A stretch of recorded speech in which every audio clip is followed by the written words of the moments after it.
Hello, everyone, and welcome to another exciting version of Chip Talks Podcast. Today, we're going to talk a little bit about stress and the endocannabinoid system, a little bit about basically how your endocannabinoid system helps you control stress and helps you manage your mental health. And if you're having issues with your mental health or you know somebody who is, you might forward them this video, as there's going to be a lot of good information in this video that will really help you. So first of all, let's start with just a premise, an assumption, but this is an assumption that I have in all the work that I do about human function. And every time I look at, let's say, a problem, I'm going to look at it with these eyes and these, you can call them rose-colored glasses, but I call them kind of God-colored glasses. So in my mind, God or, creator or choose your higher power, or, your belief system, but that higher essence designed us pretty perfectly. So you're, as a machine, you're designed to always repair, always rebuild, always strive toward perfect, always strive toward perfect function, always strive toward perfect health, toward perfect mental health, toward perfect mental function, toward perfect mental clarity, toward perfect emotional health. Okay? So your body is always striving for these perfect goals. Perfect, right?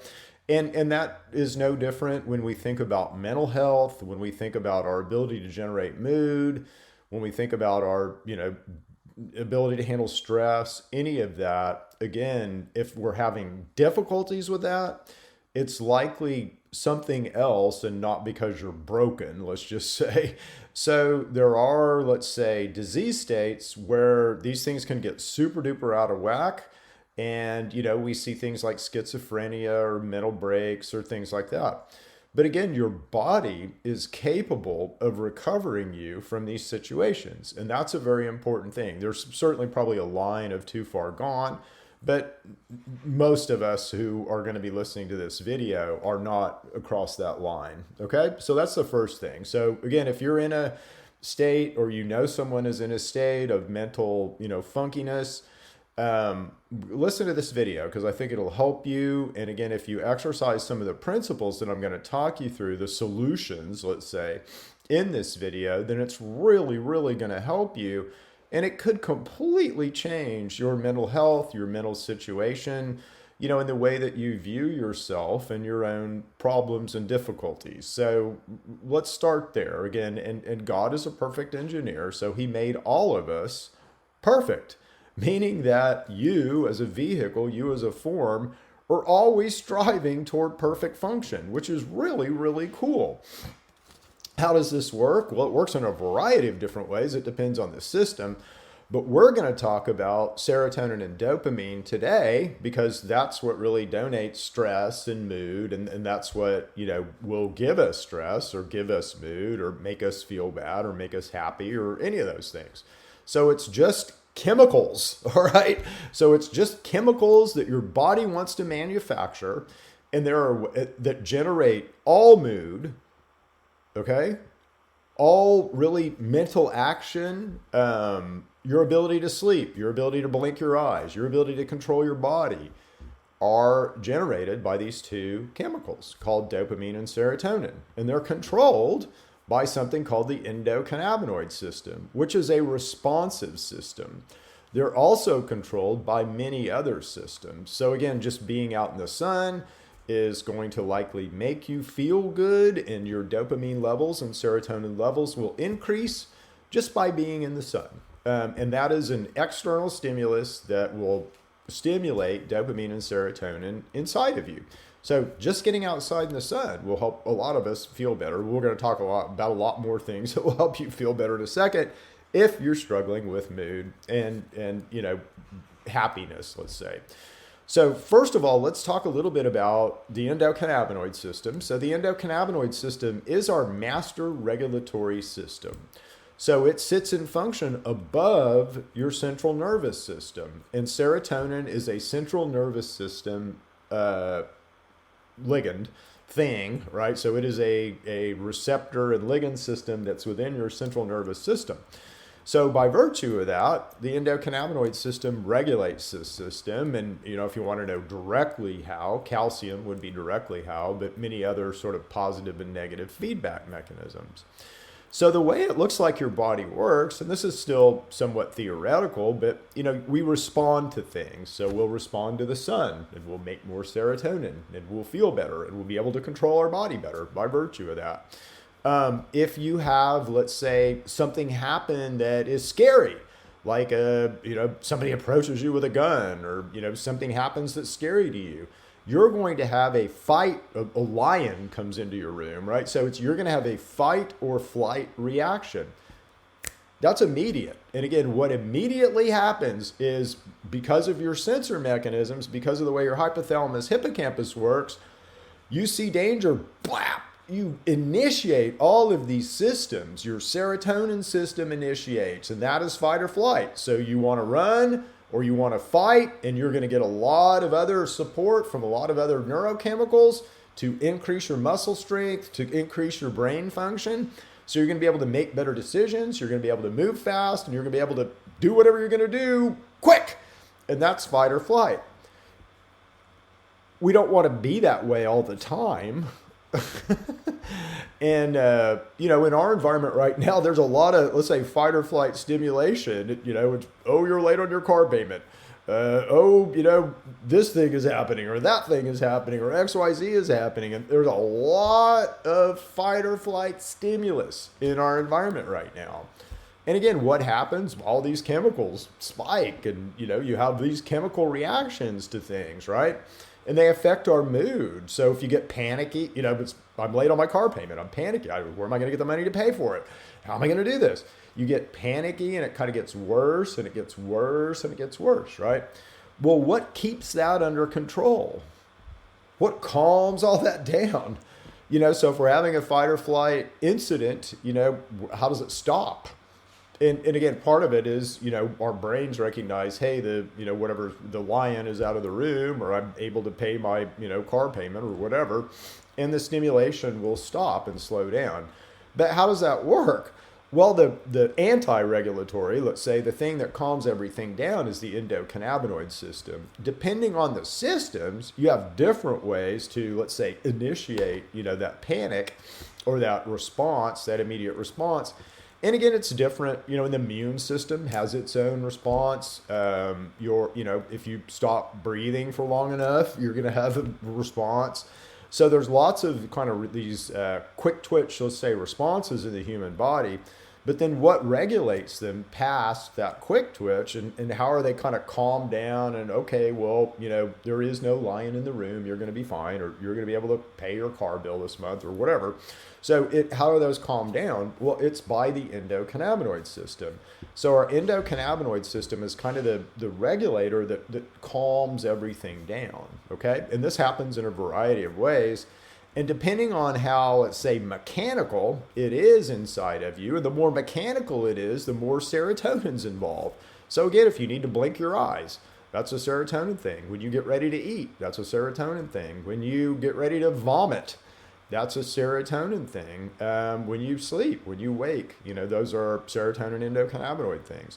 So the endocannabinoid system will use the serotonin system to try to manipulate you and kind of manage your fight or flight responses and calm them down, and manage your emotional reactions to things within reason, right?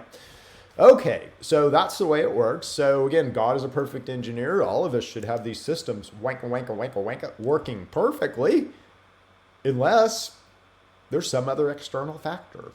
And it turns out that's the problem with most of us, is there's some external factor. So that external factor could be just repeated stimulus, right? So if I'm going bankrupt and I'm getting divorced and I'm have all these things happening to me, that's a lot of stress, right? That's a lot of external stress that I'm not used to handling. And again, I can get very dysregulated around that system, but I'm going to have abnormally high levels of serotonin and dopamine if I'm going through something like that, and that's normal. My endocannabinoid system is going to be working hard to kind of manage that. And again, that's normal. So I could have extenuating things that are causing, increases in my stress level. And then I have to rely on the health of my endocannabinoid system to be able to manage that. Now, none of us have healthy endocannabinoid systems right now. So again, if you're going to rely on the health of your endocannabinoid system, I'm going to ask you, what type of dietary fats are you eating? Because that's how you feed the endocannabinoid system. And if you say, yeah, Chip, I'm eating all 4 dietary fats in proper ratios, then I'm going to say, okay, you are properly feeding your endocannabinoid system. But if you can't even identify the 4 main fats, then you're not. And again, if you're not eating those 4 main fats in the proper ratios, you're not. And you're not, because you can't do those things, all right?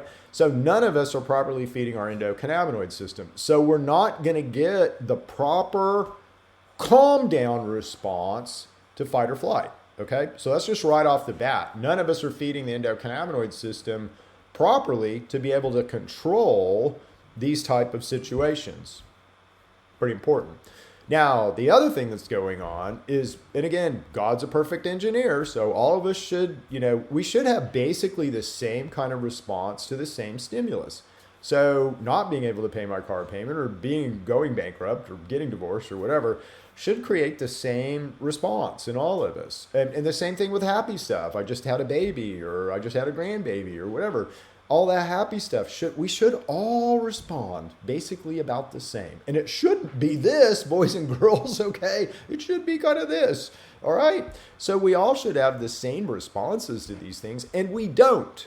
We do not, all right? So God is a perfect engineer. Why not? There must be extenuating circumstances.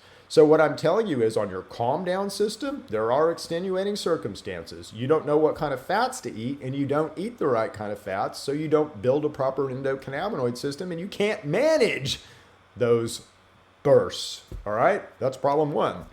Problem 2 is that we all, because we don't understand how to work our body, we don't understand how to work our immune system, and we all are just hammered with pathogens every day. So what's a pathogen? It's a bacteria, it's a fungus, it's a virus, it's a parasite like a hook, round, and pinworm or a tapeworm. And because we don't know how to work our immune system, again, God's a perfect engineer. He built you one cool banging immune system that, again, none of us understand how to work.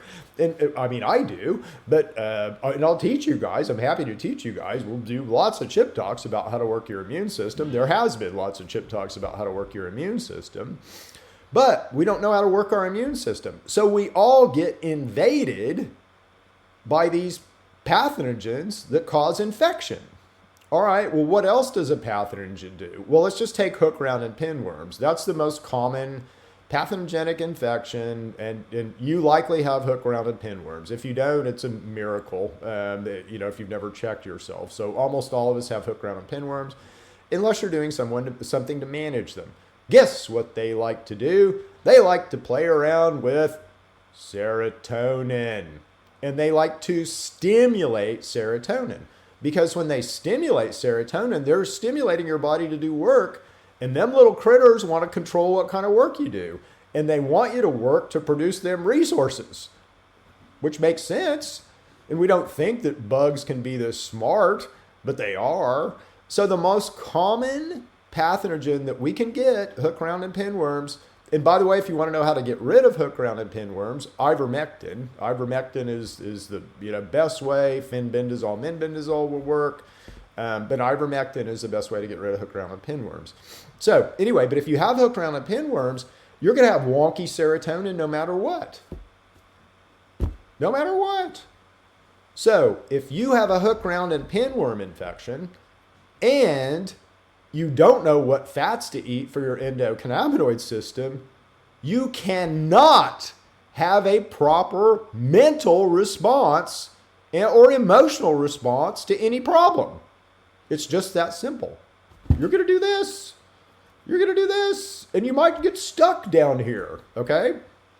So, are there ways to fix all this? Yeah, it's super easy. Let's get rid of your hook, round, and pinworm. Come into Neighborly Wellness. Let us hook you up to the bioresonance machine. We can tell you if you have indicated in frequency hook, round, and pinworms.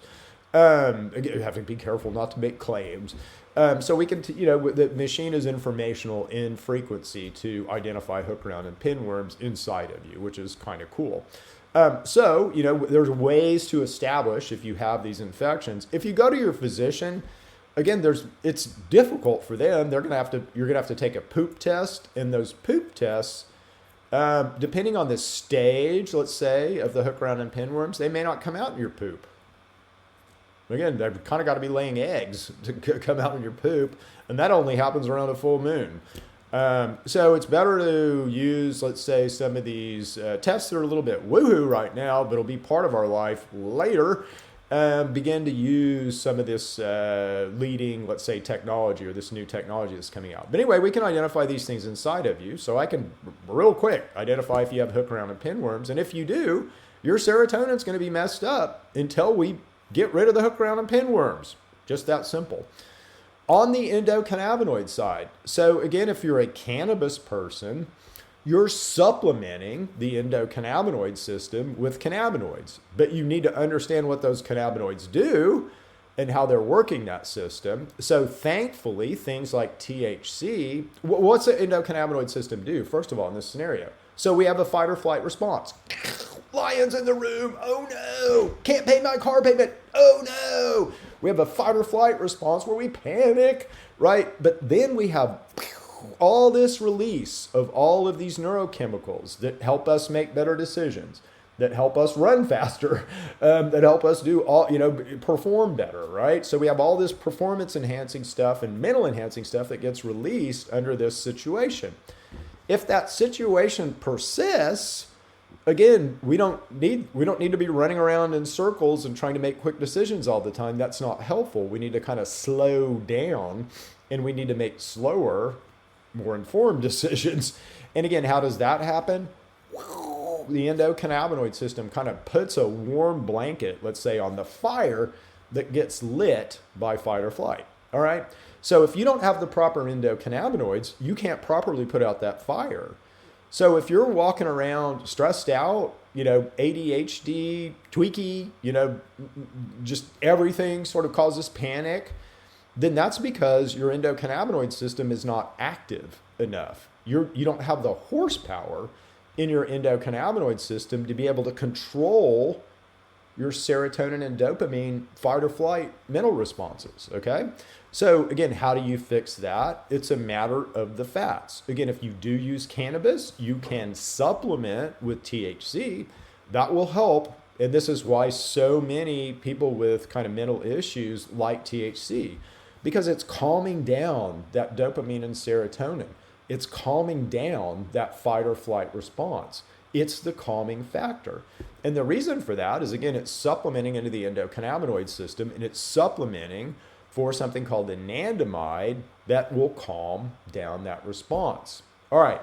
So if you're not a cannabis person, how do you properly feed? And again, the endocannabinoid system is supplemented by cannabinoids. It is not the natural way your body feeds the endocannabinoid system. Just like an opiate will supplement your opiate system, but it's not the way that your body naturally hits those receptors. In a similar way, the endocannabinoid system is naturally fed by dietary fats. So if you're not a cannabis person, meaning you're not supplementing, and you're not aware of dietary fats, then this is going to be super important. So of the fats that you eat, here's what you need to do. You need to have 50% of the fats that you eat monounsaturated fat.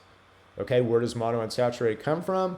Olive oil, peanuts, any nut will have more monounsaturated fat than any of the other fats. Generally, check them, make sure. I'm pretty sure of that, but any is always a bad statement. Most nuts, let's say. So check them, but you want something, and again, you want to be aware of all the fats that you eat. So if you're eating a nut, and then you're also eating, let's say, avocado, then that's going to be pretty good on your monounsaturated fat over saturated. But you want about 50% of your fats to be monounsaturated fat. Why? Because that builds a super important endocannabinoid called oleomide. All right? You want about 30% of your fats to be saturated fat. So if you're a meat eater, well, again, you're getting saturated fat in that meat. If you like avocado, that's a really good source of saturated fat. Saturated fat is in nuts, seeds, beans, so it's in everything. But the nice thing about nuts, seeds, and beans is they'll have proper ratios of fats. They won't have too much. They'll always have more monounsaturated than saturated fat. The other two fats you need to be concerned with are essential, meaning you have to have them. If you do not have these fats, you will suffer. And you might suffer mentally, you might suffer obesity, you might suffer type 2 diabetes, you might suffer in a variety of ways depending on your genetics, but you will suffer. And these fats are omega-3 and omega-6 fatty acids. And we must take these fats in a 1-to-1 omega-3 to omega-6 to a 1-to-4 omega-3 to omega-6 ratio. If you do not do that, you will hurt yourself. And none of us, we're about 1-to-20 on our ratio right now. And that's why a lot of us are as sick as we are, as mentally unable to control ourselves as we are, as impulsive as we are, as sick in other ways with, almost every sickness can be tied back to this omega-3, omega-6 ratio. So about 20% of the fats that you eat need to be omega-3 and omega-6 fats in a 1-to-1 omega-3 to omega-6 or 1-to-4 omega-3 to omega-6 ratio.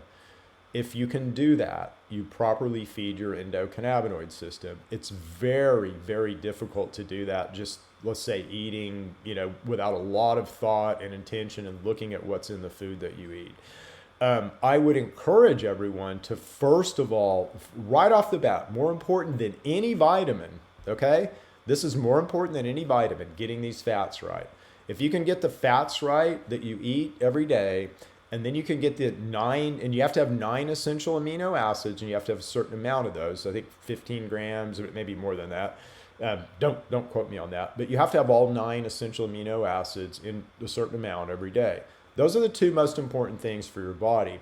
If you can begin to do that, and if you can get rid of the pathogens, now we've addressed both sides of the problem, okay? So we've addressed what might be inside of you that's impacting your ability to generate serotonin and kind of keep it at normal levels. And if you've got bugs inside of you, they're going to mess with they mess with tryptophan, which messes with your serotonin no matter what. All bugs pretty much do. Again, not good to say all. Most bugs pretty much do. But they'll mess with your tryptophan, which messes with the serotonin pathway and will cause changes in your serotonin status. So if we get rid of the bugs, and we can do that, okay? So there's ways to do that. So we get rid of the bugs, number one. And then number two, we make sure that you're getting the right profile of fats to build endocannabinoids to control the downside. Then you're going to do this. You're not going to do this. And I don't care what you've been told. I don't care what you've been diagnosed with. I don't care how old you are. I don't care how young you are. These principles work, and they always work because they're natural principles. They're God's principles. So hopefully you've enjoyed this today. Join us next week for another exciting version of Chip Talks, where we'll talk about more cool stuff.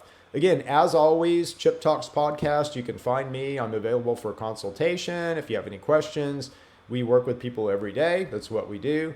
So love to hear from you guys, and love to hear what you think of these videos. Anyway, we'll see you later. Bye-bye.